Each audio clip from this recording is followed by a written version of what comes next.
Pendant que l'Europe se prépare pour son dernier Open Air LCS de la saison, la région MENA a rendu un verdict sans appel. Le Major de Paris se jouera sans la Team Falcons.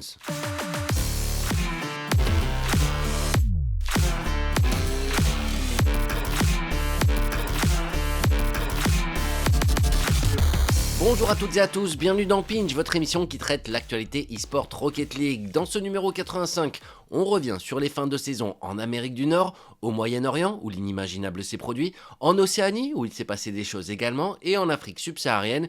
Et on fera bien évidemment le point sur le dernier tournoi RLCS européen de la saison qui arrive ce week-end, avant de finir par la FAQ. On commence donc par les NA qui n'ont pas placé ce split sous le signe du suspense. Pour la troisième fois consécutive, c'est le même quatuor qui s'est retrouvé en demi-finale. La folie ne pouvait venir que de Virtus.pro, seule équipe en mesure de troubler l'ordre établi pour le Major. Ils devaient pour cela remporter le tournoi, puis gagner un tiebreaker contre Energy. Mais la première condition a été loin d'être remplie, leur parcours s'est arrêté en top 6 contre Energy, justement, sur un but contre son camp des plus malheureux. Derrière, quel duel pris par Daniel, 50-50 parfaitement de Bismuth qui est en demande game. Non, ça peut pas finir comme ça. Non, le flic pour se repositionner en défense qui met un turbo CSC. Triste pour les Virtus.pro de finir leur split là-dessus, mais pas forcément leur saison, on le verra après. C'est les FUT Esports qui prennent donc leur place au Major, l'équipe de Cheese, Chronic et Justin, avec un nouveau bon parcours qui confirme leur solidité et leur appartenance claire au top 4 de la région. Mais le grand vainqueur s'appelle Energy. Atomic, Bismode et Daniel ont commencé leur parcours de playoff en lower bracket après une défaite face à FUT en phase de groupe, mais ils ont passé tout le monde en revue. Les Virtus.pro, les Shopify Rebellion pour finir face au Space Station pour prendre leur revanche en finale. Sans forcément convaincre, sans forcément épater, c'est Energy qui décroche le premier seed de ce split sur le fil à la faveur du classement général qui les fait passer devant Space Station tandis qu'ils sont à égalité sur le classement du split. Shopify Rebellion et FUT complètent les places qualificatives. Au classement général, Energy, Shopify Rebellion et les Space Station sont désormais qualifiés pour les Worlds. La quatrième place se jouera à distance entre Virtus.pro et les FUT. Ces derniers comptent 18 points de retard que seule une finale au Major de Paris leur permettra de combler un sacré challenge. Et pour terminer cette page nord-américaine, Sparta vous a préparé une petite compilation des jolis buts auxquels on a assisté ce dimanche. That's a missed opportunity right here, but another one right here for Justice. Dribble gets by two. Morales beats Salvador. Double touch. This man is insane. Just put him on the top 5 already. Goes up, reset. Double. Daniel had no boost, had to watch in horror. He's also low on boost. This is Gen.G finally having some time on attack, and oh my! Do they capitalize or what? Oh, this is awesome. With Frosty still forward. We've seen this a lot this weekend. Boy, he is such a threat at all times. 4 of the 6 shots for Dignitas as Evo just suspends himself in midair and lulls Gen.G to sleep. Oh, such a beautiful first touch. Goes for the air dribble, gets bumped off the ball. Des prétendants avec Virtus.pro potentiellement si ça se passe pas très bien pour eux ce soir. Oh là là là là. Le cross de map. Mais quoi? Mais regarde la passe de Justin, mais le setup de Chronic est absolument fou. Mais quelle lecture, il y a 2 joueurs. Oh, 5-up, il passe à côté, c'est tellement dommage. Exactement, mais attention, c'est pas terminé. Avec 6, Chronic pré-jump bien, il sent bien le coup. Il va prendre le reset sur le ceiling, elle est magnifique. Qu'est-ce qu'il vient de nous sortir, Chronic? Oh, première intention, le pré-jump déjà de malade pour suivre son coéquipier, le reset ceiling, enchaîné directement, il sait que quelqu'un va l'attaquer. Oh là là, le mouvement plein d'intelligence. On passe maintenant à la région MENA, le gros morceau de cette émission, et on commence par un petit rappel du contexte. Avant ce dernier tournoi, la Team Falcons est 4ème au classement du split, c'est les 2 premiers qui se qualifient pour le Major, et le meilleur espoir, le plus réaliste, c'est le scénario d'un tiebreaker contre Twisted Minds dans les conditions suivantes. Falcons gagne le tournoi, Twisted Minds perd en demi-finale, et derrière donc tiebreaker entre les 2 équipes. Falcons doit gagner ce BO7 additionnel. Et il se trouve que le setup était là, toutes les conditions étaient réunies. La Team Falcons avait la possibilité de concrétiser son scénario de rêve. Twisted Minds a perdu en phase de groupe contre DOS et s'est retrouvé en lower bracket des playoffs et sur le chemin de Drali, Rawas et Killers. Mais ce match, cette demi-finale, ne va pas se passer comme prévu. C'est notre focus de la semaine. Attachez vos ceintures, vous allez assister à beaucoup de buts. Tous les buts dans cette rencontre, ou presque, vont avoir un impact sur la situation des games. Les deux équipes vont se rendre coup pour coup. Un match très intense à la hauteur de l'enjeu. Ça commence bien pour les Falcons qui dominent dans les premiers instants. Mésentente entre Monkey Moon et TRK, le français qui envoie le ballon sur son coéquipier, ça revient dans les roues de Drali qui met une superbe demi-volée. Très rapidement, on va réussir à faire le break, qui plus est, avec un dégagement plutôt anodin, mais TRK qui va être gêné dans son retour défensif par Rawas, on va le voir là-dessus. Je sais pas si c'est ça qui fait que TRK ne défend pas très bien sur cette action, mais les Falcons font le break, suivez Drali, il va aller chercher un boost qui n'existe pas et se retrouver dans une situation des plus cauchemardesques. Complètement arrêté dans le coin de corner, le ballon qui est au-dessus, qui retombe à la verticale, derrière il se fait bump, l'action est absolument affreuse, vous la connaissez toutes et tous, ce sentiment d'impuissance, voilà.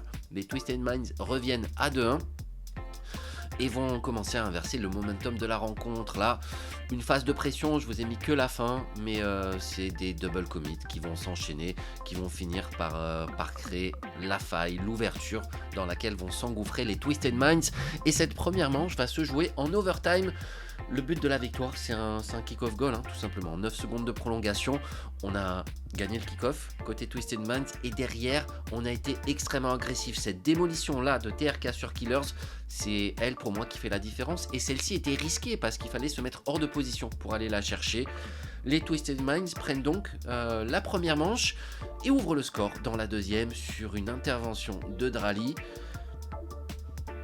qui n'arrivera jamais. L'intervention, elle est sur le boost. Drali se désintéresse complètement du ballon qui revient dans l'axe. Une situation avantageuse pour Nobu. Les 3 joueurs du coup de Falcons se retrouvent avec du boost, mais personne n'intervient. Le kick-off goal pour égaliser avec la générosité. Vous allez le voir, ce turn offensif de la part de Nobu, on n'aime pas ça chez Rocket Baguette, mais surtout la trajectoire qui est complètement mal lue par Nobu qui offre le but aux Falcons.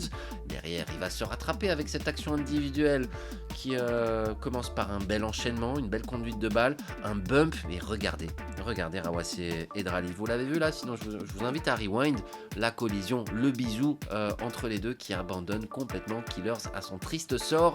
2-1 pour les Twisted Minds. Drali va sortir un arrêt miraculeux pour empêcher les adversaires de faire le break, et dans la foulée de cette action, il va aller chercher un pinch qui déstabilise toute la défense de Twisted Minds. Nobu qui claque cette balle, TRK qui décolle en catastrophe alors qu'il avait un petit peu plus de temps que ça. J'ai l'impression, Monkey Moon, il est derrière Nobu, il est full boost, mais il est trop proche, il fait pas confiance à Nobu là-dessus, il double commit et ça offre une bonne situation à Rawas qui ne se fait pas prier pour égaliser. Et c'est ce même Rawas qui va aller chercher le but de la victoire dans les ultimes instants sur une très belle action individuelle. Flip reset, double tap ceiling, on ajuste avec ce tir qui finit en poteau rentrant.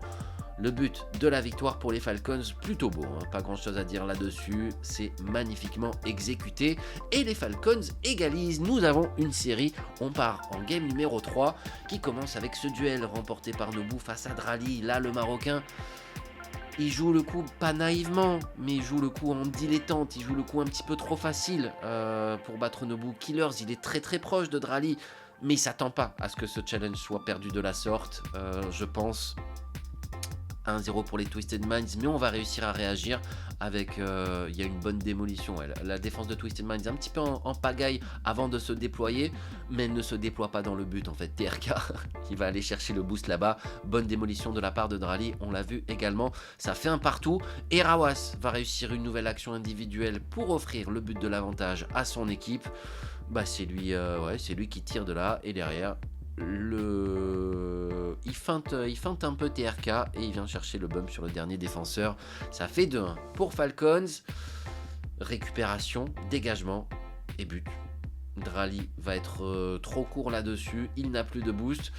Je m'interroge sur ce challenge de la part de Rawas qui a l'air de partir de trop loin, il est trop bas face à Nobu, un petit peu hors sujet, et c'est ainsi que les Twisted Minds égalisent. Situation de 1v1 pour Monkey Moon, là, la conduite de balle, le tir il n'est pas excellent, mais le mal est fait. Les Falcons vont triple commit dans la foulée, ça va offrir un but facile à TRK. Et regardez là-dessus, et bim, les deux jumeaux et Drali qui y vont. Pas grand-chose à dire, les Twisted Minds vont prendre l'avantage, ce sera définitif. Ils vont faire le break, un des rares buts qui n'a pas d'impact sur la structure et la situation des choses, mais il est plutôt joli et il est inscrit par Monkey Moon. Déjà, TRK là, la petite touche pour éliminer Rawas, et derrière Monkey Moon qui va contourner Drali. Petite double tap au ras du poteau, avec un petit peu de réussite, je pense, on va pas se mentir. Rawas, belle passe décisive là-dessus pour Drali.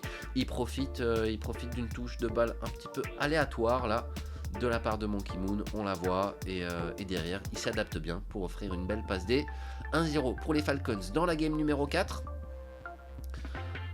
Game numéro 4, toujours l'égalisation des Twisted Minds avec une conduite de balle de la part de TRK.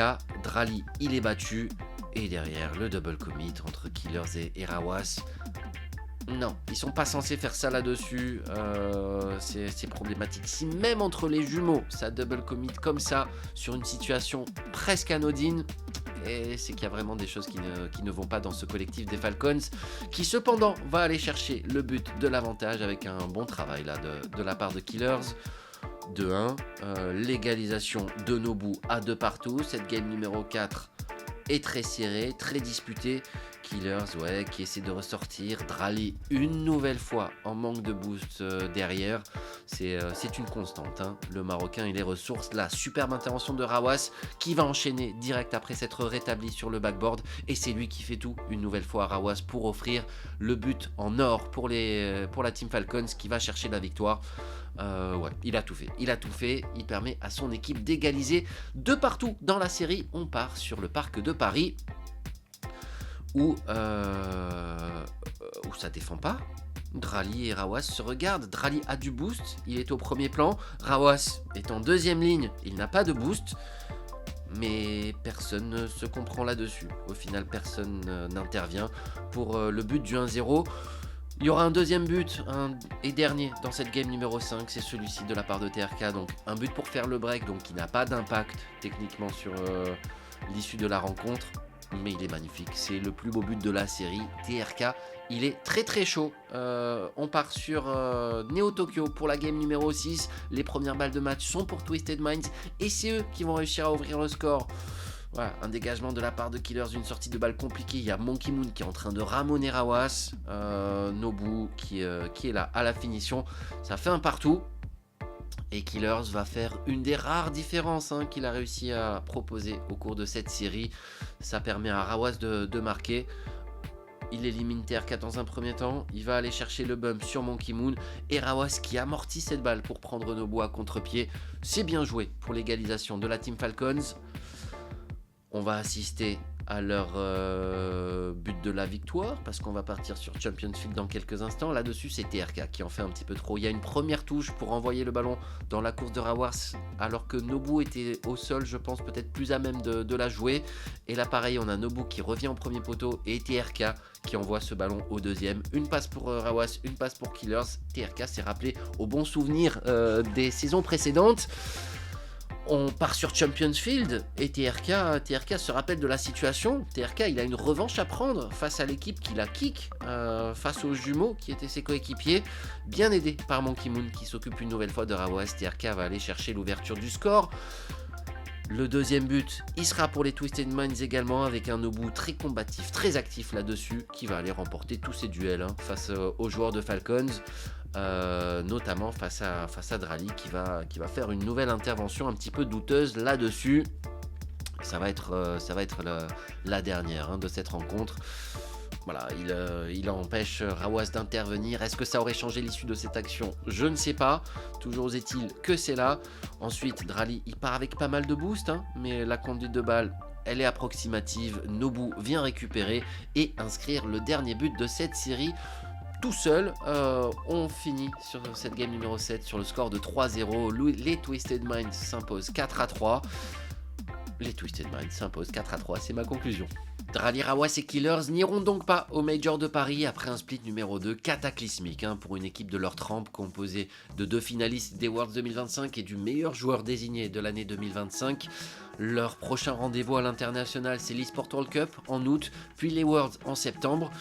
C'est dans longtemps, mais la bonne nouvelle, c'est que ça va leur laisser le temps de travailler. Et de son côté, les Twisted Minds, libérés après cette victoire face aux Falcons, sont allés chercher un deuxième Open consécutif en battant une nouvelle fois les R8 Esports en finale, avec pas mal de sérénité.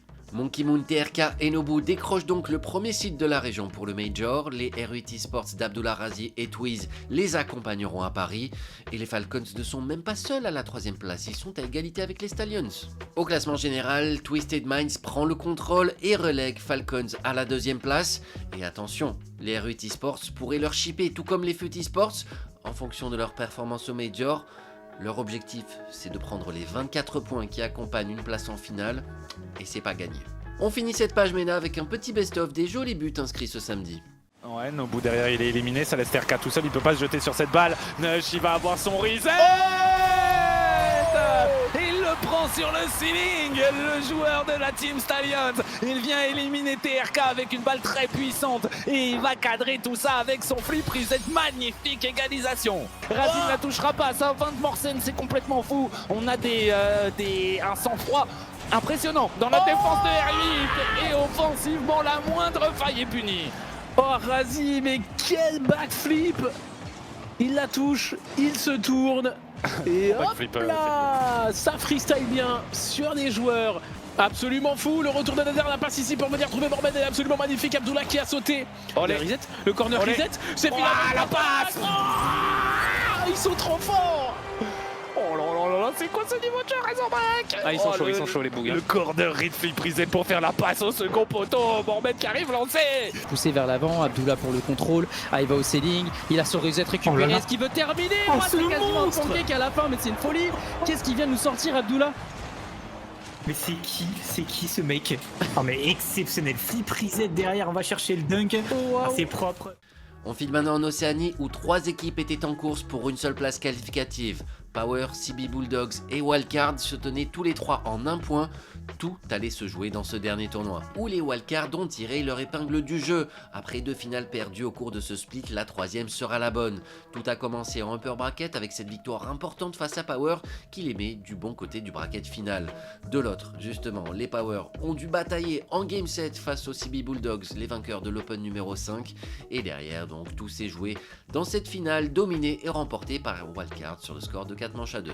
Après avoir raté le premier major de la saison, Torsos, Fever et Bananahead ne rateront donc pas le deuxième et auront à nouveau l'opportunité de jouer devant le public français et continuer leur belle histoire d'amour entamée l'été dernier à Lyon au cours des Worlds qu'ils avaient marqué de leur empreinte avec un top 6 inattendu. Pour les Worlds justement, la situation est des plus intéressantes. Actuellement, Power a 4 points d'avance, mais en allant au Major, Wildcard va marquer quoi qu'il arrive ces 4 points. Ils n'ont donc besoin que d'une toute petite victoire à Paris pour marquer 2 points de plus et définitivement prendre la première place et assurer leur qualification pour les Worlds 2026. Un comeback incroyable. On quitte maintenant la région Océanie avec le but de la victoire et les réactions des joueurs de Wildcard, ainsi qu'un but magnifique, inscrit par Scorch. Scorch. He's making the important defensive plays when necessary. Fever on the sidewall. 50 infield. Gus has boost. All the Power have boost, but they've left the ball behind. Torsos, nothing. Across to Banana Head! Wildcard are going to Paris! Experience reigns supreme. Torsos top scoring. Torsos to Banana Head to finish. Who's was going to break first? It seems like it might take. What a pass! I feel it. Scorchy's put it in top bins. 124 Ks. He is incredibly happy with that redirect. Look at that. Direction maintenant l'Afrique subsaharienne, la dernière région à avoir bouclé sa saison régulière ce week-end. Les Five Fears de Gun, Snowy et Tekos ont obtenu une nouvelle victoire, la 3ème du split, la 5ème consécutive cette saison. Le fait marquant, c'est que pour la première fois, ce n'est pas les Pioneers qu'ils ont affronté en finale, mais les BTF Esports du Réunionnais Tesco, 15 ans seulement, accompagnés des Sud-Africains Jeff et Ravi, avec Onizuma et Marcy, demi-finalistes avec l'équipe Rounds, dont on avait brièvement parlé il y a 2 semaines. Les francophones de la région SSA commence à se montrer petit à petit, ça fait extrêmement plaisir. Et en plus d'arriver en finale, Tesco, il a absolument tenu à passer dans ce pinch avec cette action. And Synthesis may have an opportunity to work their way forward. No, shut down immediately by BTF. What a great little pass. T-Showers in. No way. The crossbar and out. Voici le classement du split avec donc les Five Fears qui représenteront une nouvelle fois leur région au Major, et au classement général c'est la même chose, ils sont loin devant les décevants Pioneers, c'est eux, Gun, Snowy et Tekos qui seront au Worlds. Pour conclure cette page SSA, petit lot de consolation pour les Pioneers avec ce joli but inscrit par l'espagnol Luis P. No, not this time. The Five Fears still got 90 seconds to make it happen. What? Hold on. What a play! Luis P! Downfield stunner! Terminons ce tour du monde des RLCS par l'Europe. Notre région joue ce week-end elle aussi son dernier tournoi de la saison régulière. Avant de rentrer dans le détail des groupes de vendredi, un point sur les équipes qui n'ont pas réussi à se qualifier. La plus marquante, c'est les Toad in the Hall. L'équipe de Goffs Motion Eversful 7ème au classement du split est sortie de la ronde suisse en 0-3. Déception également du côté de GameWard et de la team BSK, éliminée au 5ème tour de la ronde suisse au même titre que les Era Sports de Season, Meiko et Anorik. On passe à la phase de poule. Voici la composition du groupe A. Team Vitality commencera contre les Italiens de GHT. Greedy Goose, l'équipe de Tox, Rezirs et Bibaba affronte Wild. Pookies, Sheila et Prism, 3 joueurs que je ne connais absolument pas.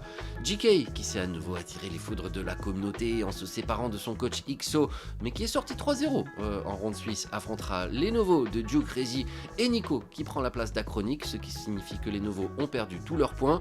Et enfin, Manchester City face à Whippy Sports. Dans le groupe B, Nip affrontera PCS Stride, Synergy affrontera Magnifico, qui a récupéré du coup Achronic aux côtés de Eugene et d'Atomic et qui a donc perdu ses points aussi. Carmine Corp commencera face à K-Dub Corp, tandis que Gentlemates affrontera Calogeras. C'est la partie de bracket qu'il ne faudra pas rater, car dans ce dernier tournoi du split, tous les regards seront tournés vers K-Dub Corp, seule équipe qui a son destin entre ses mains pour venir bousculer le top 5 bien installé aux places qualificatives. Pour cela, Alpha 54, Radozin et Madzer devront remporter le tournoi. C'est la seule manière d'assurer avec certitude leur qualification pour le Major. Ils pourraient également se qualifier avec une finale, voire avec une demi-finale, mais ils devraient dans ce cas espérer une élimination de Manchester City dès le top 16 sans remporter le moindre match, ce qui semble peu probable. Pour toutes les autres équipes derrière, il existe une possibilité de se qualifier, mais avec des conditions encore plus rocambolesques et donc des chances encore plus minces. Bref, le suspense pour le Major, il est plutôt léger. Tout l'enjeu ce week-end, ça va être d'engranger de la confiance et d'établir ou confirmer une domination de la région. Après Vitality à l'Open numéro 4, Gentlemates à l'Open numéro 5, qui va remporter cet Open numéro 6? Réponse ce week-end sur Rocket Baguette, vendredi à partir de 16h50, le multiplex de la phase de groupe, puis les playoffs samedi et dimanche à partir de 16h30.